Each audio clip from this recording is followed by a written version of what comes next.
Imagine, I want you listening in the audience to imagine right now that you had the opportunity to not only get to hang out a little bit with your favorite living author, but actually befriend that person, and then better yet, have them dive into your all-time favorite book together and pick it apart on a regular basis. I mean, I'm like a kid in a candy store today. That was a short clip from one of my favorite shows yet.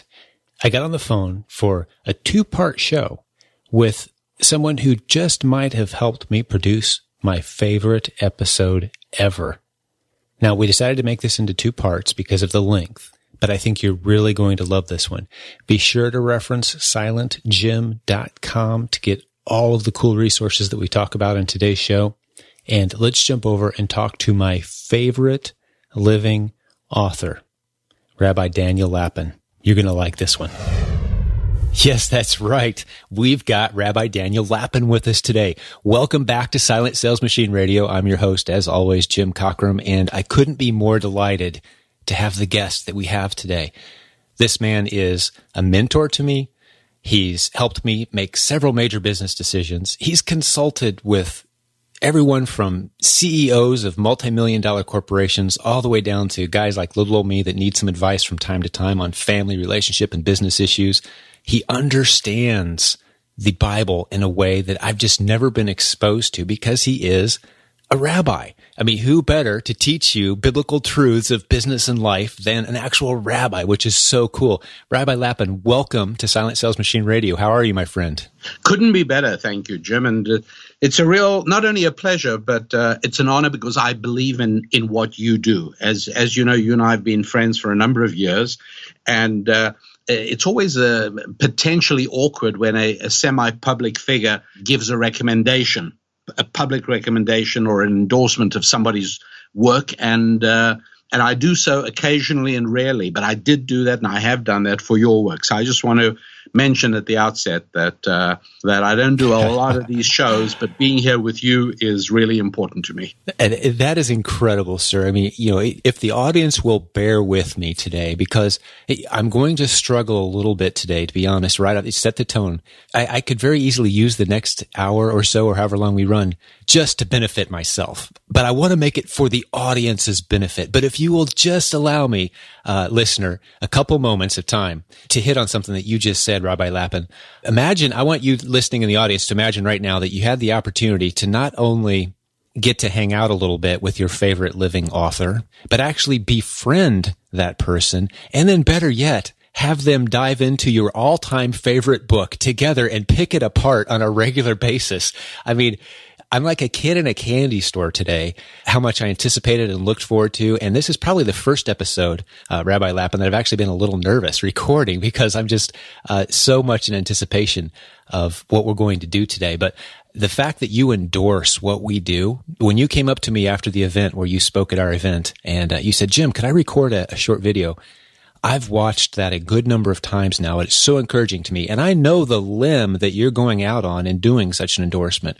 And that was very meaningful to me. And thank you again. Let me tell you why I did. And yes, endorsements, I mean, you know, the only safe person to endorse is somebody who's no longer alive, right?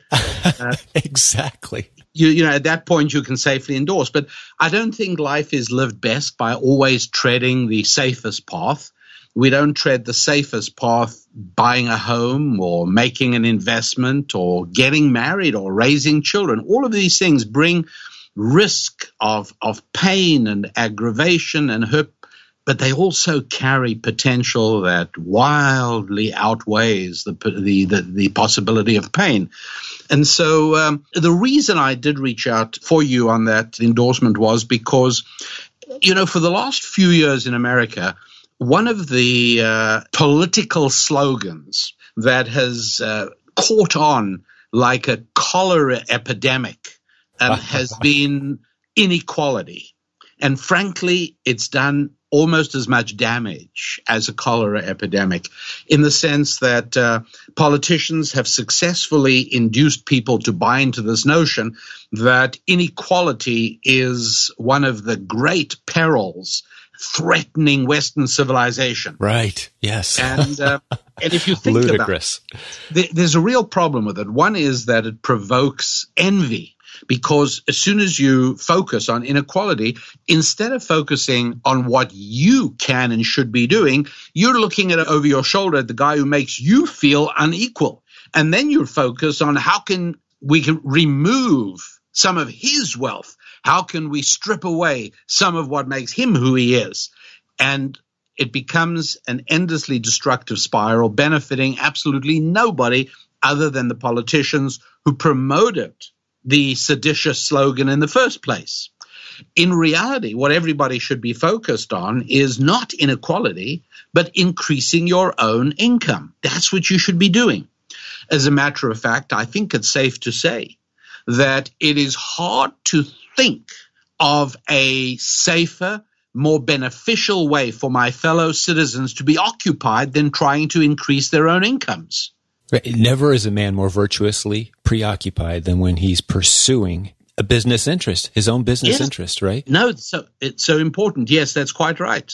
And now, were you quoting anybody on that? I can't remember who. I was quoting you, quoting someone else, and you probably remember who it was. Exactly. It was Samuel Johnson. Exactly. That's right. Because I listened to your podcast, and and we've got to talk about that for a moment, sir, because there's some significance there that I haven't shared with you yet. But I just want to say on the idea of inequality, what I love about our message and what we're doing around here is we destroy excuses on a regular basis in our community. If someone wants to come in to our community with an attitude of, oh, well, because I'm a minority, or because I didn't go to college, or because I came from a poor household, or because I got bad grades in school, we will instantly show them a line of hundreds or thousands of people who came from a worse circumstance and have built an incredible business using the internet. Because on the internet, nobody cares. I'll go this far. I don't know if I shared this with you, Rabbi Lapin, but a good portion of my team I've never actually met, and a good portion of them that I've never met, I didn't know for the first several weeks, in some cases, if they were male or female, because we had a name from a different country and I didn't recognize how names are. And so how old they were, the color of their skin, I didn't know. It's irrelevant. Where they live on the planet, I could care less. It's about, can they produce results? Have they proven themselves? And that was what was so exciting, because in one flash of insight when we were together, I got it. You help people increase their incomes. Yes, sir. That's Very what proudly. you do. That's what we do. And when I grasped that was when I came to you and I said, you know what? I know you haven't asked me to do this, but I want to reach out and do a little bit extra than what you expected from me, because what you're doing is exactly what I'm all about. I believe in it so implicitly that if we can help people be able to change so many problems into mere expenses, so many problems can just be turned into expenses if you have a few dollars in your pocket. And that's right.